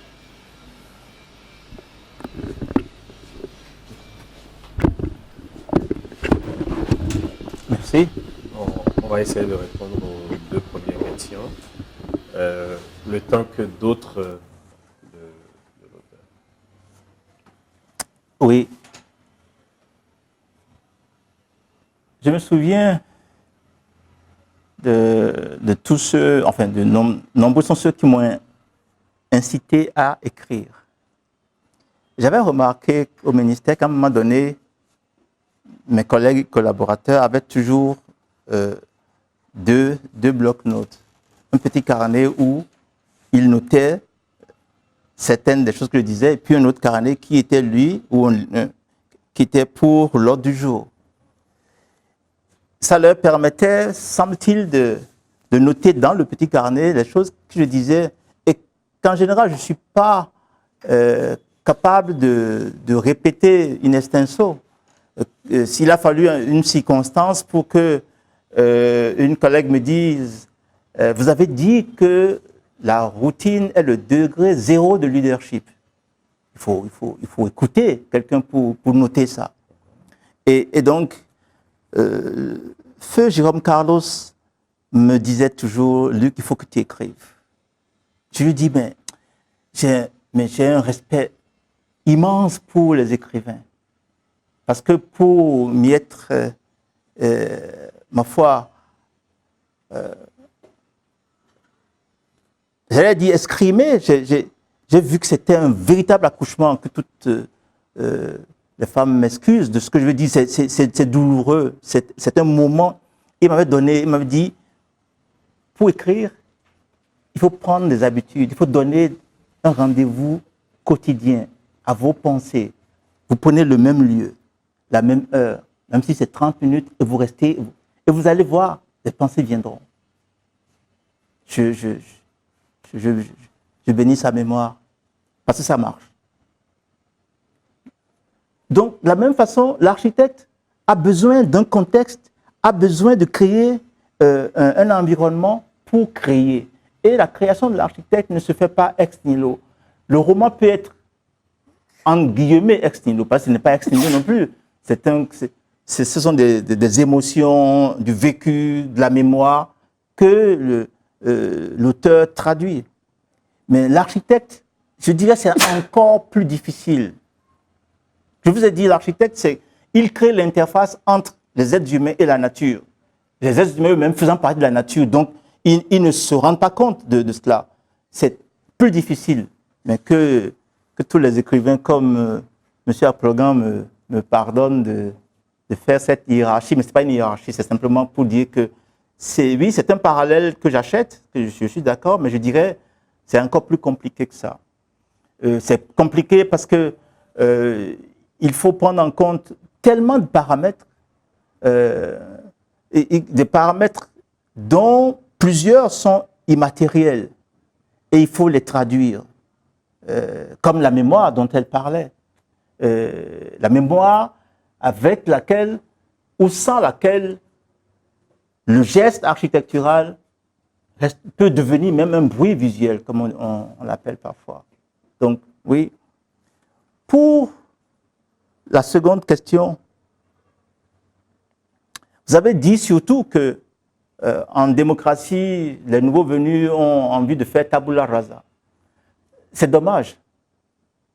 C'est pour ça que je salue le fait que cette fois-ci, après le plan à l'AFIA, que maintenant on a un plan plus long, adossé à un corpus législatif qui fait obligation à tout nouveau gouvernement de tenir compte de ce qui a été fait, de s'inscrire dans ce plan-là, dans cette projection, de tenir compte de ce qui a été fait. Je salue cela. Parce qu'au moins, ceux qui auraient la tentation de multiplier par epsilon ce qui s'est passé avant eux auront des éléments pour plutôt les encourager. Parce que un contexte comme celui-là, adossé à la loi, amène chacun à reconnaître ce qui s'est fait et à construire à partir de là. Et il n'y a pas de honte à reconnaître que d'autres ont fait avant nous, puisque, bon, ce serait vouloir crier ce qui existe déjà, n'est-ce pas? Donc, non, je pense que le contexte qui existe maintenant va précisément permettre que chaque gouvernement s'inscrive dans une continuité stratégique et que l'écosystème pour le faire a été mis en place. Donc, c'est mon espérance. Il reste, ma chère consoeur. Oui. Le ministère de l'Environnement a été le premier ministère informatisé ici au Bénin. Le tout premier. Et c'est ça qui était aussi notre force. Le monitoring ne se faisait pas chacun venait avec un papier pour... Non, le plan d'action stratégique dont le ministère a été doté était le référentiel pour chacun des PTA des directions qui étaient déclinés dans les PTA des services. Et tout cela le ministère avait un réseau informatique qui permettait de faire ça. Si on me dit aujourd'hui que tous ces 10 sont envolés, que le réseau, qu'on l'a remplacé par quelque chose de meilleur sans pouvoir capitaliser ce qui était là, j'en serais fort peiné. Mais je ne sais pas. Je ne sais pas. Si c'est ce qui s'est passé en ce moment, c'était informatisé. À l'époque d'ailleurs, parce que c'était nouveau, beaucoup se demandaient à quoi bon. Je me souviens un jour, le président a demandé, mais vous avez trouvé l'argent où pour faire ça? J'ai dit, parce que c'est un outil d'efficacité. J'ai pris sur mon budget administratif pour le faire et ça s'est amorti avant la fin de l'année. Et il a dit à mes 18 autres collègues, bien, allez voir le jeune homme là, le petit là, pour comprendre comment il a fait ça. De tous les 18 autres, un seul est venu. Je ne veux pas le nommer, mais je le connais. Et à l'époque, je l'appelais mon employeur. Donc, je veux croire que ça existe.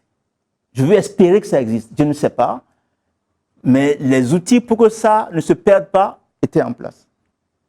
Et cela amène l'exigence de continuité dont M. Adjaï, c'est ça, a parlé. Si la démocratie devait nous amener à toujours recommencer, on fait du surplace. C'est en cela que la démocratie peut être c'est comme si vous mettez une... Je ne sais pas quel est votre véhicule favori, une Ferrari, je ne sais pas, vous achetez la meilleure des Ferrari avec le meilleur moteur possible et vous le posez sur des cales. Vous démarrez, le moteur va démarrer, il va ronronner. Un connaisseur va dire, mais tiens, ça c'est une Ferrari X. Mais vous faites du surplace. Il ne faut pas que la démocratie fonctionne comme ça. Il faut qu'elle vienne précisément servir à véritablement mobiliser les énergies et les faire converger. Donc, c'est mon espérance. Mais je suis d'accord avec vous que nous avons un problème avec la mémoire. Autant nous sommes, les Africains sont des peuples de mémoire. Et quelle mémoire? De tradition orale, ça fait appel à davantage de mémoire, à telle enseigne que l'oralité a été reconnue comme une forme d'écriture par l'UNESCO. D'ailleurs, pour ceux d'entre vous qui aimez lire, je vous recommande. Le professeur Kizerbo avait insisté pour que les Africains écrivent leur histoire. Et il a commencé avec, et soutenu par l'UNESCO. Aujourd'hui, ils sont à 11 volumes.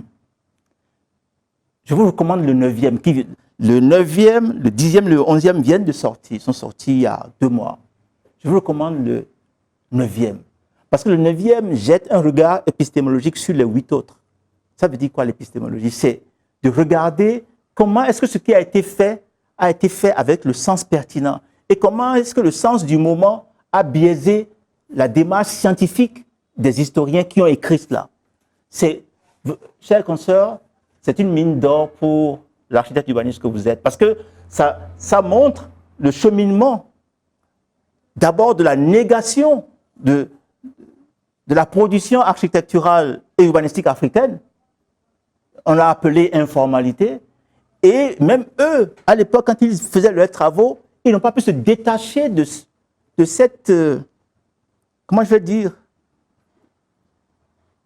de ce consensus ambiant venu d'ailleurs. Et notre rôle, à vous, à moi, à d'autres collègues, c'est de déconstruire ça. Quand nous produisons, quand nous pensons la ville, nous devons déconstruire, déconstruire ce qui n'est pas pertinent pour nous, pour enraciner la production d'aujourd'hui dans l'Afrique d'aujourd'hui et de demain. Moi, j'aime à dire, et je le dis dans les écoles, je dis, la modernité, elle a été d'abord africaine. Qu'est-ce qu'on a appelé modernité? Le Bauhaus, ça a dit quoi? Le Bauhaus est venu à la fin du 19e siècle, au début du 20e siècle. Sullivan, ensuite, les architectes allemands du Bauhaus, ils ont dit une phrase simple. Forms follow functions. Que les formes être au service des fonctions. Les formes doivent refléter les fonctions. C'était en réaction par rapport à quoi? Par rapport au baroque, où on pouvait faire quelque chose et puis après on pouvait le surcharger pour dire que c'était beau. Ils ont dit, le beau est, et en cela je suis d'accord avec Hegel, le beau est une sorte d'expression éthérée, une véritable expression de ce qui est vrai. Et le Bauhaus dit, cette vérité-là, les formes doivent la vérité de ce qui est, de ce que l'on veut servir, les formes doivent refléter cela. Et je dis toujours, regardez la production, qu'elle soit culturelle, les artefacts africains, regardez la production architecturale, urbanistique, précoloniale. Montrez-moi un objet qui n'ait pas un sens, qui ne soit pas au service de quelque chose. Ça n'existe pas en Afrique. La production qui ne soit au service de rien, ça n'existe pas en Afrique. Et en cela, la production architecturale et urbanistique africaine était moderne avant l'heure. Malheureusement, vous en témoignerez, n'est-ce pas? Dans les écoles, y compris aujourd'hui, les curricula n'enseignent pas ça. Et nous devons nous réapproprier ça. Les curricula, dans beaucoup d'écoles, la dernière fois, je faisais une conférence et puis il y a... c'était à Lomé, je crois, ou à Dakar. Elle est post-doctorante en urbanisme. Elle dit, mais ce que vous dites là, on ne nous l'enseigne pas. Dans les instituts, les universités africaines. Ça doit changer. Donc on a un problème avec la mémoire. Et alors que nous sommes d'une culture qui magnifie la mémoire, mais ce qui nous pose problème, c'est deux choses qui font partie de notre histoire. Je vais les citer non pas pour les accuser, mais pour qu'on ait conscience qu'il nous faut en guérir. La traite négrière et l'esclavage, et ensuite la colonisation, nous ont laissé deux stigmates, mais véritablement indélébiles. Il y a ce qu'on appelle l'épistémicide. En grec, épistémès, c'est science. Et le cide de quelque chose, c'est ce qui tue la chose. Comme, donnez-moi des exemples de cide. Insecticide, homicide, tout ça. Bien. Donc l'épistémicide, c'est ceux qui sont venus ont nié au système de connaissances que nous avions le fait d'être un système de connaissances et de science. Ils l'ont nié et ils l'ont ils ont tant et si bien nié qu'ils l'ont qualifié de différents noms. Et nous-mêmes, on en a honte, au point de ne pas, par exemple, être en mesure de valoriser la pharmacopée et de l'inscrire dans nos hôpitaux. Les Indiens et les Chinois l'ont fait. Et beaucoup de leurs médicaments sont tirés de là. Aujourd'hui, on voit des chercheurs qui viennent de laboratoires occidentaux, qui viennent chercher auprès de nos vieux qu'est-ce qui marche, et ils vont chercher après le principe actif et le transforment en médicament. L'épistémicide. Ensuite est venu le complexe d'extranéité. Notez ça, s'il vous plaît. Les jeunes, si, notez ça. Ce que je vous dis, moi, il m'a fallu du temps pour comprendre ça. Et quand j'ai compris ça, ça a changé ma propre posture par rapport à ma science. L'épistémicide, le complexe d'extranéité, c'est ce qui vous fait croire que ce qui est bon pour vous doit venir d'ailleurs. Que ce qui est bon pour vous, là, tant que ça ne vient pas d'ailleurs, que ça n'a pas été validé par ceux qui vous ont affligé de l'épistémicide, ce n'est pas bon pour vous. Et ça, vous pouvez le voir à tous les niveaux, y compris aujourd'hui. Le fait, par exemple, même dans les formes architecturales et urbanistiques, vous voyez ça. Si vous regardez comment nous construisons avant, et aujourd'hui, dans des contextes de choc climatique, et où les îlots de chaleur, la nécessité de faire et de construire avec des matériaux, non seulement locaux ou produits localement, géosourcés, est devenue une exigence dont les autres s'emparent. Et nous, qui avons toute une histoire qui nous permet de nous en inspirer, on est incapables de faire ça. Et ceux qui en sont incapables, ils en sont incapables à l'insu de leur plein gré. C'est-à-dire, n'ayant pas identifié le drame et le mal, ben, ils reproduisent les mêmes choses. Les amis, il faut en guérir. J'ai applaudi en février quand l'Union africaine, j'ai applaudi, mais ce que je dis là, vous pouvez si vous lisez mes écrits,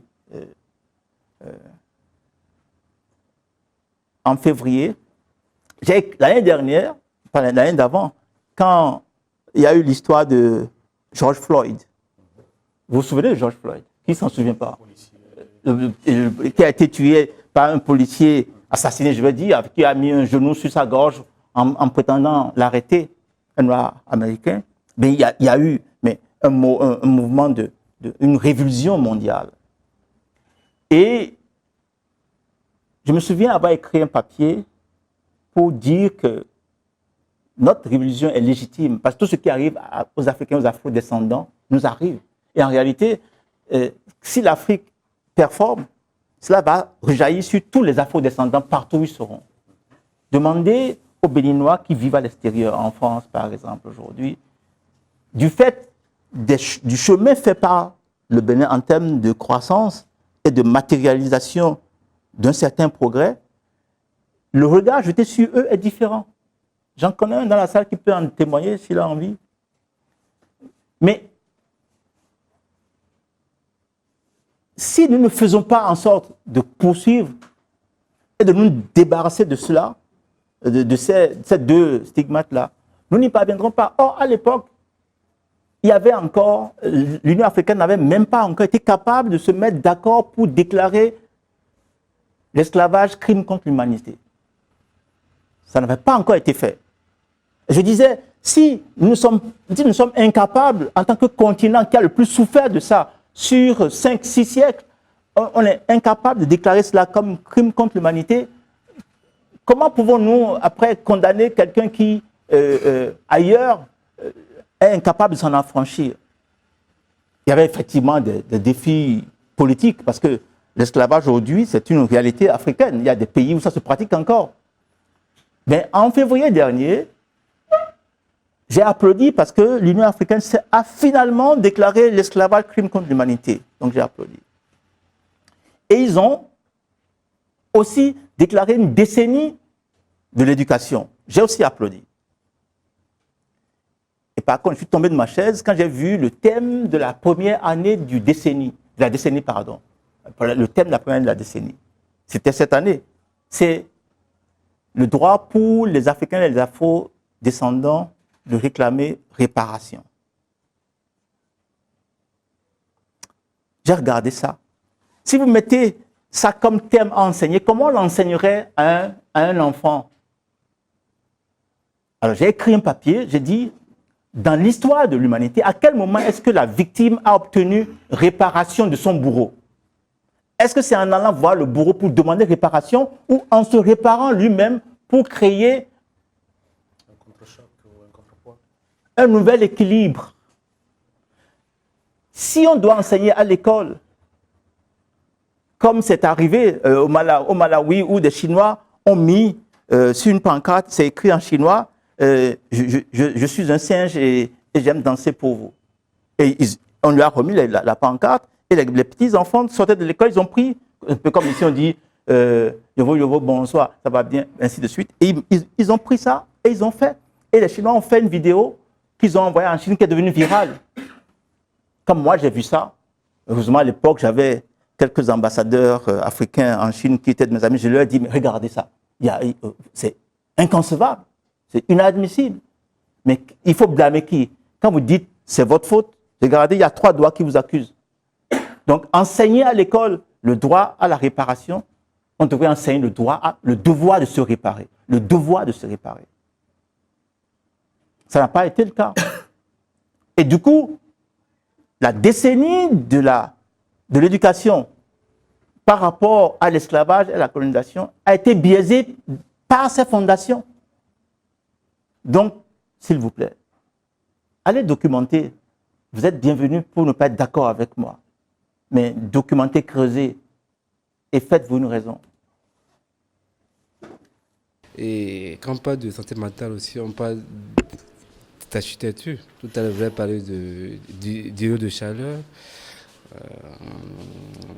en cas de stress au travail. L'individu rentre à la maison. La maison, ça serait un lieu où il pourra se reposer, se ressourcer. Mais je remarque que les constructions actuelles en Afrique ne répondent pas à ces besoins de ressourcement, de repos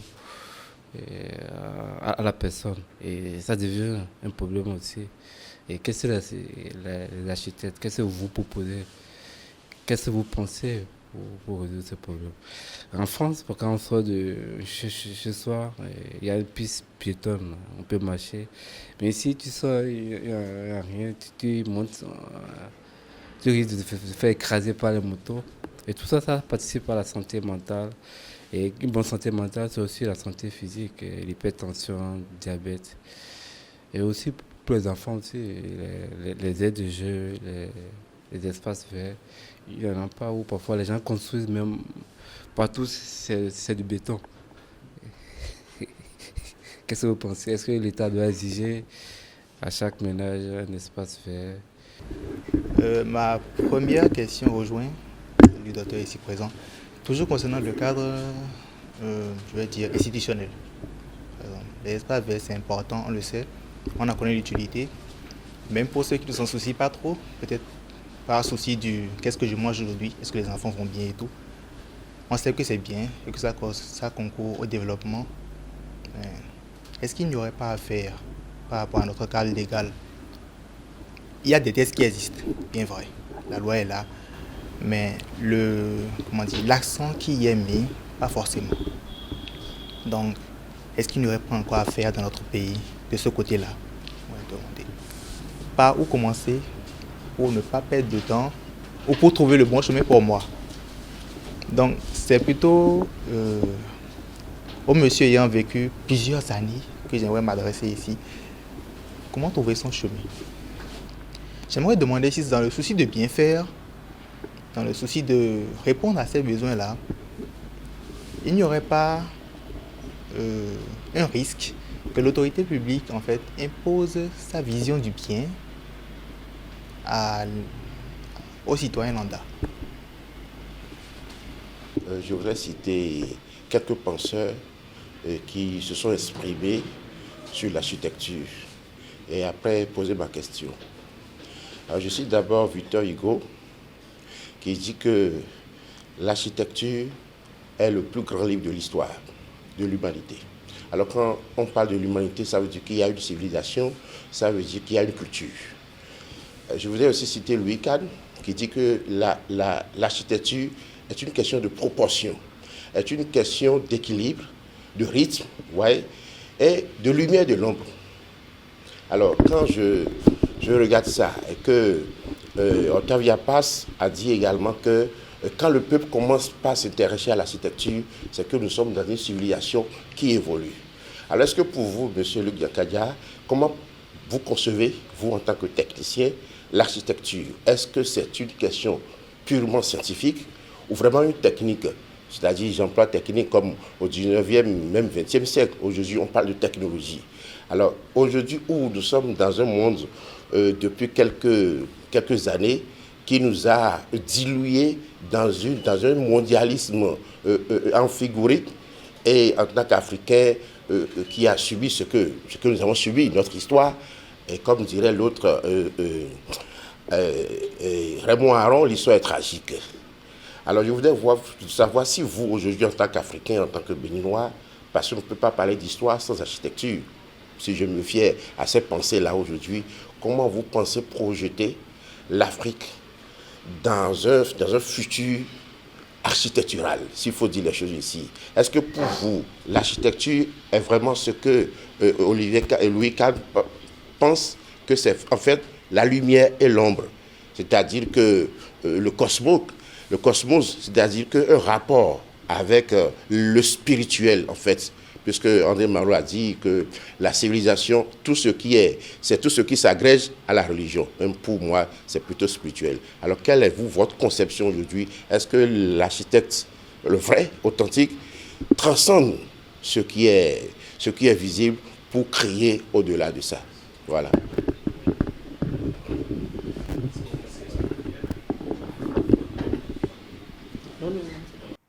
En fait, l'histoire a montré, et je suis d'accord que l'architecture est le plus grand livre d'histoire de l'humanité.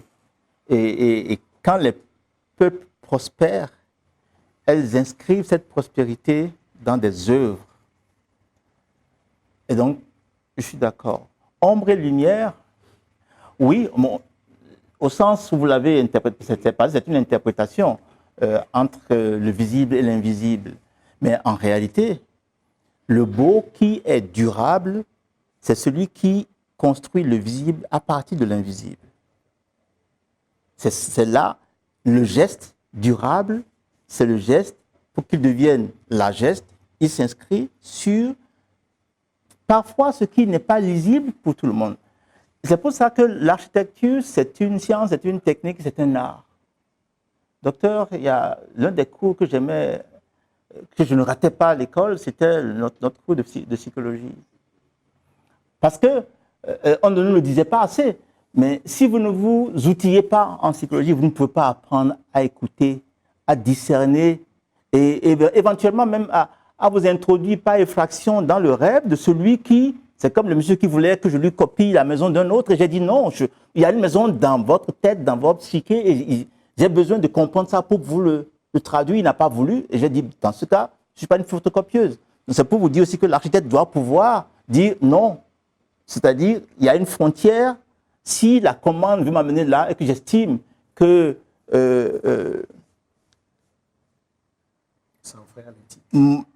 c'est le mot que je cherchais, que l'éthique, d'ailleurs, une partie du serment que nous prêtons est centrée sur l'éthique. Donc, si il veut vous amener là où, à la frontière de votre éthique, à savoir tout l'art de conviction pour étayer et dire, et qu'il veut vous amener au-delà, vous avez le droit, je dirais le devoir, de dire non, voici mon tablier, passez à quelqu'un d'autre.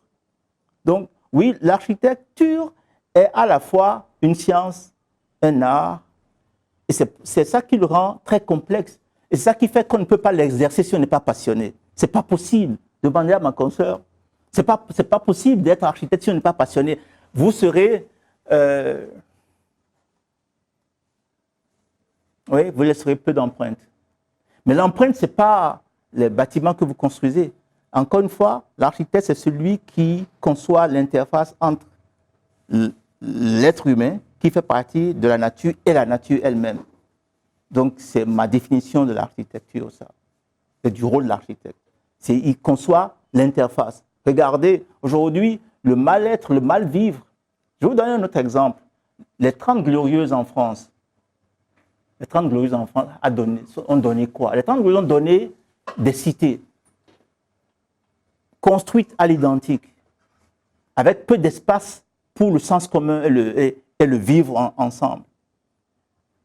30 ans plus tard, la France a commencé à payer la facture des cités. Le mal-être et le mal-vivre des jeunes. Aujourd'hui, il y a quelques personnes qui en parlent, mais ils en ont pris conscience puisqu'ils ont commencé à bulldozer plusieurs cités pour construire quelque chose de plus vivable et de plus viable et donc de plus durable. Donc vous voyez, si une œuvre est construite dans l'euphorie des années 60 avec la sortie de la guerre et la croissance très forte, et on a fait des cités.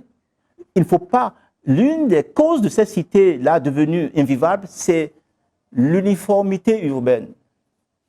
La répétition à l'infini des mêmes formes. C'est anxiogène.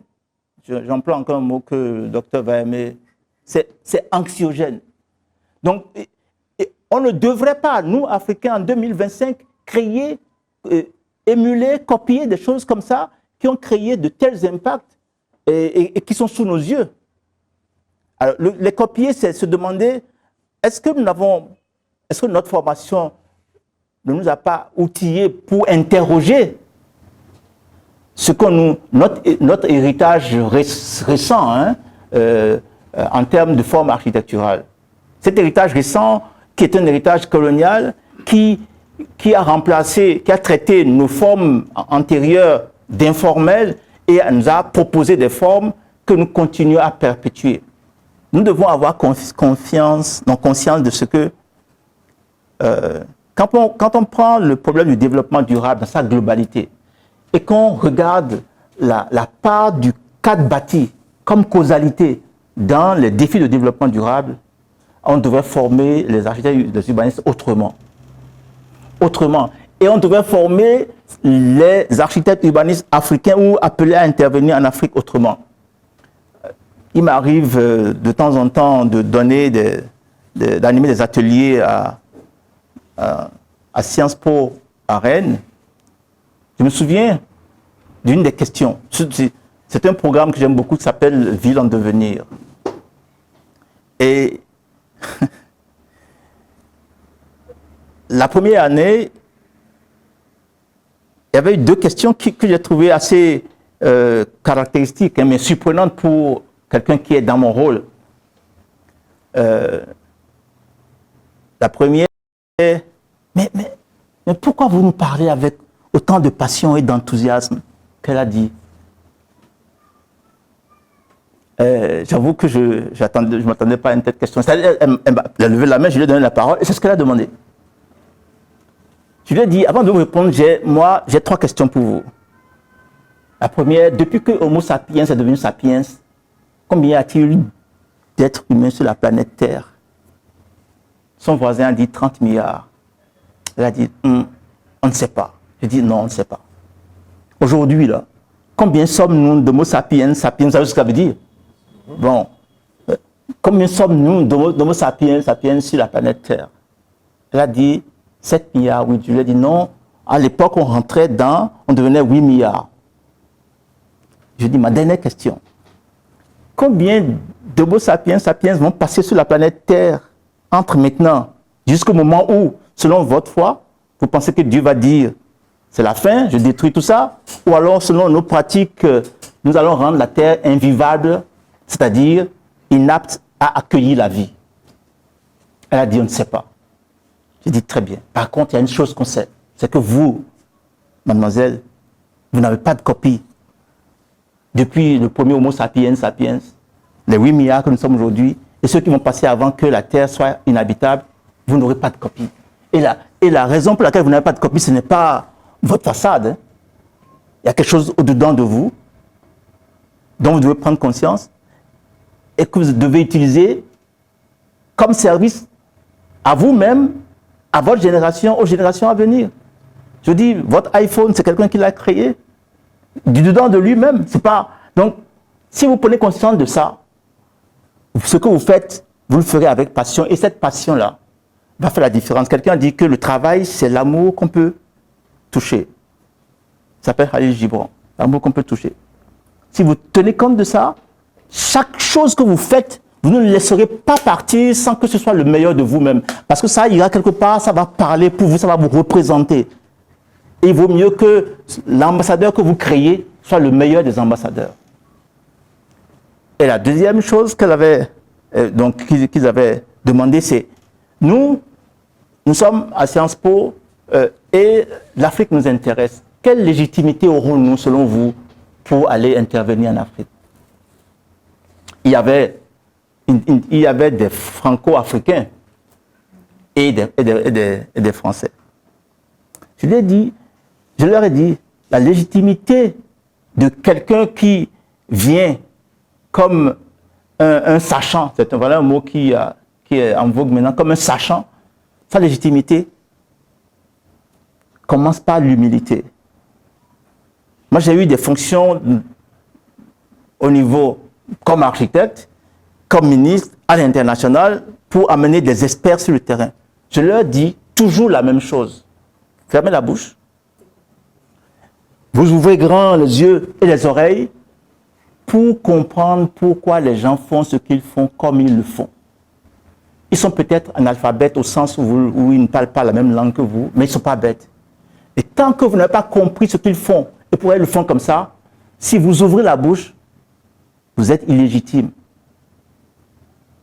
Par contre, si vous avez compris que vous venez maintenant en disant, et là vous allez voir, ce que vous allez dire aura encore plus de sens parce qu'enraciné, non seulement dans ce qu'ils font, mais venant maintenant pour construire, bâtir à partir de et avec.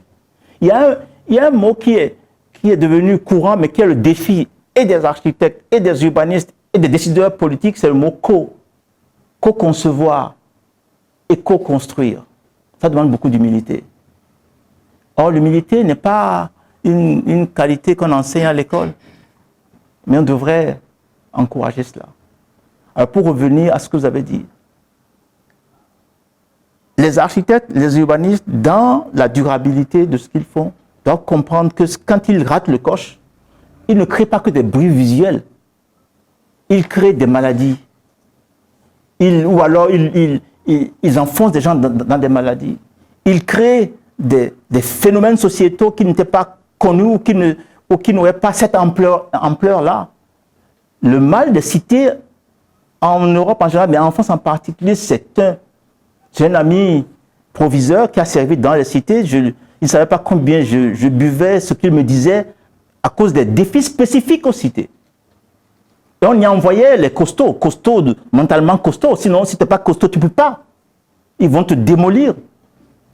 Mais pour comprendre et enseigner dans ce contexte-là, maintenant, quand vous venez, vous, architectes et urbanistes, et vous créez des lieux qui, au lieu de faciliter le travail de réparation, vous amplifiez la chose, ça pose un problème. Donc oui, nous devons avoir conscience de cette responsabilité qui est énorme et entreprendre de le faire avec beaucoup d'humilité. J'ai oublié votre question, excusez-moi. Il y en avait trois, concernant le cadre légal. Oui, voilà. Et comment trouver son chemin? Voilà, je n'ai pas oublié la dernière question.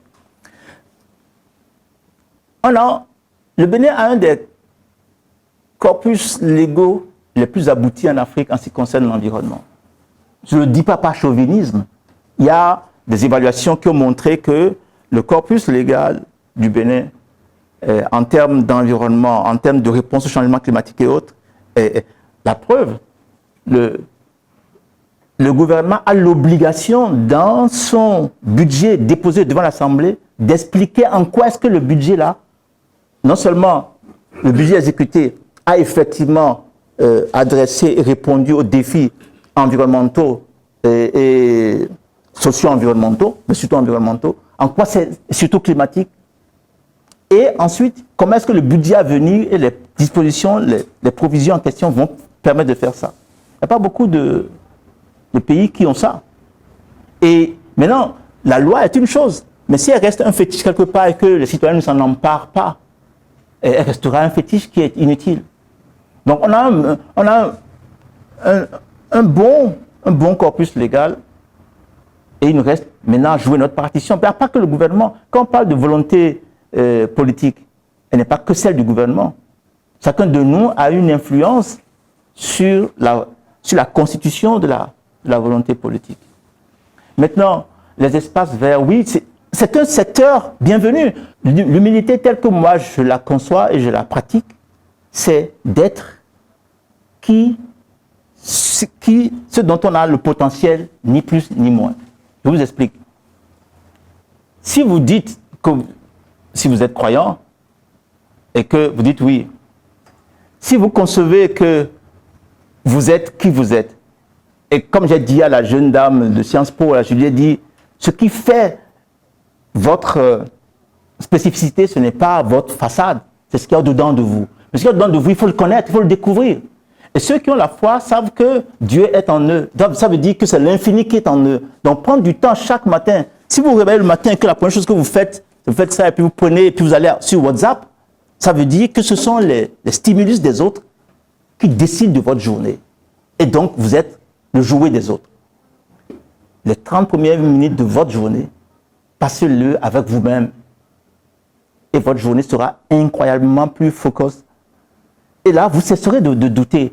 Les questions qui vous font douter, peut-être sont telles que vous ne faites pas encore la relation entre les études que vous faites et les dons et les talents que vous avez. Parce que finalement, ce qui va faire la différence, ce sont les dons et les talents qui sont au-dedans de vous. Normalement, l'école devrait nous permettre d'acquérir des compétences en relation avec nos dons et nos talents. Et là, on est inarrêtable. Mais maintenant, si l'école ne vous donne même pas ça, vous pouvez l'acquérir vous-même. Donc, affranchissez-vous de ce doute-là. Mais ne le faites pas simplement de façon déclarative. Faites en sorte que ce que vous avez envie de devenir soit ancré sur ce qui est au-dedans de vous, ce qui vous passionne, ce que vous faites sans que personne n'ait besoin de vous encourager, ou parfois même ce qui vous révolte. Moi, je connais un médecin qui est devenu une as de l'informatique, simplement parce qu'un jour, une dame est morte entre ses mains, parce qu'on n'avait pas pu, la nuit, à Parakou, trouver groupe sanguin son facteur Rhésus. Et elle s'est dit, mais en 2020, ce sont des informations qui devaient être accessibles d'une façon ou d'une autre, tout en restant confidentielles pour la personne. Et elle a créé quelque chose qui permet de répondre à ça. Et du coup, de médecin, elle est devenue autre chose. Elle est devenue championne du Bénin qui est connue ailleurs. Vous voyez le facteur, la connexion entre ce qui vous passionne, ce qui vous révolte aussi, ce qui fait que ce que vous faites est une manifestation, votre travail est une manifestation d'amour, il faut trouver ça. Et là, vous allez enlever le peut-être. Parce que votre premier chantier, c'est d'enlever le peut-être. Ce n'est pas l'école dans laquelle vous êtes. Et ce qu'on vous enseigne à l'école, c'est une grille d'analyse. Ce qui va faire la différence entre vous et vos camarades, c'est la façon dont vous avez utilisé cette grille-là pour acquérir en continu. Acquérir en continu. C'est le rôle du gouvernement. Le gouvernement est en charge de l'intérêt général. Et son rôle, sa responsabilité, c'est précisément de concevoir des politiques, donc des options de gestion de la cité qui satisfont à l'intérêt général. Donc, devant l'intérêt général, l'intérêt individuel doit s'incliner. Maintenant, c'est en cela qu'il faut que l'un permette l'autre et non que l'un bride l'autre. Donc l'intérêt général devrait permettre la manifestation des actions de chacun. Donc on ne peut pas reprocher à un gouvernement de cadrer l'intérêt général, puisque le gouvernement, surtout en démocratie, il est élu pour faire ça. Et il propose ce qu'il veut faire. Et pourquoi cela est intéressant et cela est idoine pour l'intérêt général. Si vous me suivez sur LinkedIn, vous allez voir que l'architecture et l'urbanisme en Afrique doivent changer. Et moi j'ai pris ma petite part de responsabilité, non seulement pour pratiquer cela, le vivre, mais pour écrire là-dessus. J'ai appelé ça les villes de l'Afrique que nous voulons. L'Afrique que nous voulons, c'est un projet continental. Afrique 2063, qui connaît ça? L'Afrique 2063, c'est 100 ans après la création de l'OUA en 1963. Et 50 ans après, les gouvernements africains se sont dit il faut qu'on se projette assez loin pour construire un certain nombre de choses, y compris le marché unique africain, et j'en passe. L'Afrique 2063, qui a été déclinée en Afrique 2030, et ainsi de suite. 2063. Et dedans, moi j'observe que la part de l'urbanisation n'a pas été comprise. Elle est écrite dans le document, mais n'a pas été comprise. Et j'ai même dit, dans une forme d'interpellation, ça a été mis en ligne aujourd'hui, dit, l'urbanisation, c'est quoi une ville? Personne ne m'a demandé ça, en fait. Une ville, il y a aussi la raison d'être des villes. De la colonisation, nous avons hérité des villes entrepôts. C'est le professeur Higué qui avait eu cette belle formule-là, des villes entrepôts, des villes transit, des villes où, de par la colonisation, on produit en milieu rural, on transite par là, ça vient au port et puis on l'exporte en produits bruts.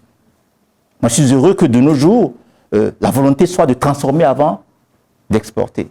Mais vous transformez où? Partout où vous transformez et vous créez de la valeur ajoutée, vous finirez, si ce n'est pas en commençant par là, vous finirez par créer des lieux de vie qui vont devenir des villes avec. Et si vous le faites bien, ces villes-là vont performer pour leur territoire. Et aucun pays au monde n'a performé mieux que ces villes. Aucun pays au monde. Si nous avons compris ça et que nous voulons émerger, nous devons avoir des villes qui sont des plateformes performantes pour leur territoire. Chaque ville a un territoire. Le territoire d'une ville, c'est quoi? Ça peut être un territoire administratif, c'est pas de ça que je parle. C'est le territoire qui donne vie à la ville, qui la nourrit, qui apporte l'eau, le territoire écologique, le territoire qui permet à la ville de fonctionner et d'avoir sa raison d'être. Ce territoire-là, si la ville n'est pas une plateforme fonctionnelle pour ce territoire, elle dysfonctionne. Et la plupart des villes africaines dysfonctionnent parce que c'est ça qu'on a hérité de villes qui sont des tubes, des transits. Il faut maintenant casser le tube pour connecter la ville véritablement à son territoire. Et ça, si nous ne le faisons pas, l'Afrique ne va pas émerger. Ce qu'on ne sait pas de la Chine, ce qu'on ne sait pas de l'Inde, ça se passe sous nos yeux, ce qu'on ne sait pas de la Corée, et ainsi de suite, ils ont fait ça.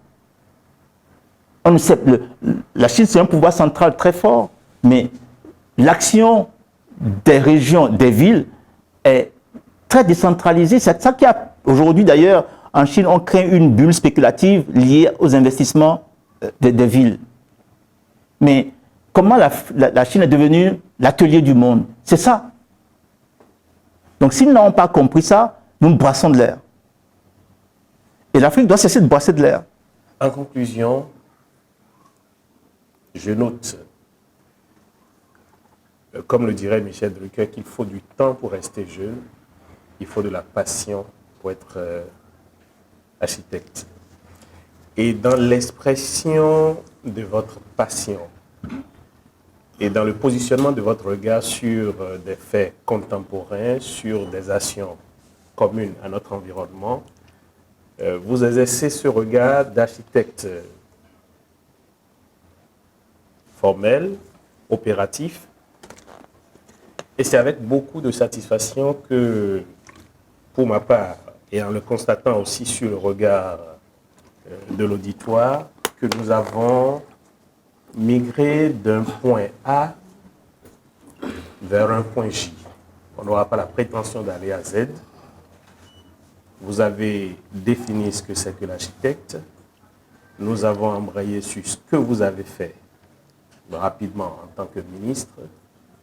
6 ans, pratiquement, sous le général Mathieu Kérékou.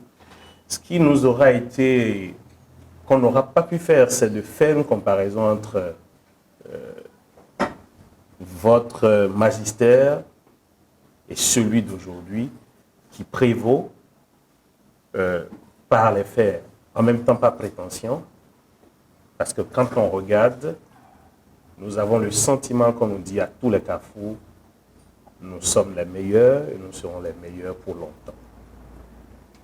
Alors que il nous aurait été plus rentable dans cette économie de mesure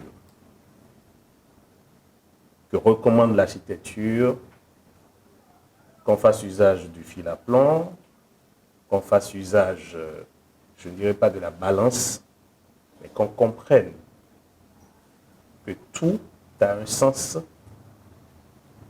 et pour que le sens aille dans une direction commune, on devrait pouvoir se regarder, tolérer la contradiction, la convergence pour vous, la complémentarité pour moi, et ça nous permettrait de sortir des énigmes. Nous avons fait un constat, l'effacement de la mémoire pour nous, pour vous, une sorte de réécriture avec l'espoir qu'on en fasse un symbole. Et à ce titre, vous avez évoqué qu'on donne peut-être une place mémorable à l'ambon, au pupitre, qui aurait permis à Monseigneur de Souza de nous dire qu'il est important que le sang ne coule pas. Je reviens à ce qui nous a réunis ici. L'exigence de développement ou de beauté ne devrait servir de monopole, d'excuse, pour qu'à défaut, certains sentent une sorte de privation de liberté, pour que d'autres pensent qu'il faille faire le bien de l'autre malgré lui. Nous avons pris du plaisir à vous écouter. Ce moment restera aussi mémorable que nous souhaitons que la mémoire collective soit préservée dans cette migration du Bénin vers l'ère que nous construisons. Vous êtes architecte, constructeur. Nous souhaitons que le crépissage soit fait de matériaux qui correspondent à nos valeurs, que l'espérance qui sera adossée à ce bâti nous conduise vers des siècles et que nous ne soyons pas rasés des efforts, des investissements ou des espoirs qu'on aurait mal managés. Monsieur Luc Nyakadia, merci d'avoir accepté que nous tenions cet échange suite à cette rencontre informelle. Aujourd'hui, c'est beau. Nous souhaitons que la beauté rejoigne et nos pensées et nos actions. Et c'est avec ce même sentiment de gratitude que je me tourne vers l'auditoire pour vous dire merci de nous avoir accordé votre attention, d'être passé chez nous à l'Harmattan. Et je le rappelle, nous sommes une maison d'édition, nous sommes une librairie, mais nous voulons aussi, dans ce désert où cette renonciation à la pensée critique, être un espace de réflexion, un salon intellectuel, pour qu'on dise ouvertement les choses, qu'on dise avec beaucoup de manières ce qui fâche, qu'on soit dans une scène, je ne dirais pas opposition, mais contradiction, et qu'ensemble, on s'élève vers la hauteur. Bonsoir à chacun et que demain soit meilleur. Merci, monsieur le ministre. Merci beaucoup. Merci.